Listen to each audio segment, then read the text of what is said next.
कहानी राजा और उसका विश्वासी मंत्री। बहुत समय पहले की बात है। एक राज्य में एक ज्ञानी और दयालु राजा राज करता था। उसके दरबार में एक मंत्री था जो हमेशा एक ही बात कहता था, राजन, जो हुआ वो अच्छा हुआ, जो हो रहा है वो अच्छा हो रहा है, और जो होगा वो भी अच्छा ही होगा। राजा को उसका ये वाक्य सुनकर कभी कभी हंसी भी आती थी और कभी कभी चिढ़ भी। एक दिन राजा शिकार पर गया। जंगल में उसने एक तीर चलाया, पर गलती से उसकी एक उंगली कट गई। राजा दर्द से चिल्लाया, अरे ये क्या हो गया? मंत्री ने धीरे से कहा, महाराज, जो हुआ वो अच्छा हुआ। राजा गुस्से से भर गया, अच्छा हुआ? मेरी उंगली चली गई और तुम कहते हो अच्छा हुआ? तुम बहुत निर्दयी हो।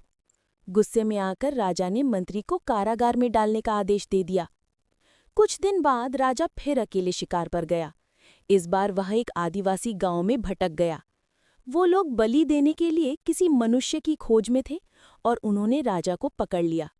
जब वे बलि देने वाले थे, तभी उनके पुजारी ने राजा का हाथ देखा और कहा, रुको, इस व्यक्ति की एक उंगली कटी हुई है, ये अधूरा है, इसे बलि नहीं दी जा सकती।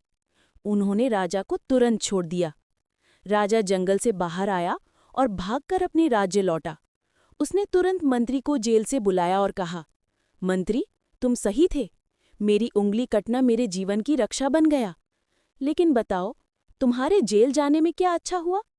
मंत्री मुस्कुराया और बोला, राजन, अगर मैं आपके साथ शिकार पर गया होता तो मैं बलि के लिए चुना जाता, क्योंकि मेरी तो सभी उंगलियां सही हैं, इसलिए मेरा जेल में जाना भी अच्छा ही हुआ।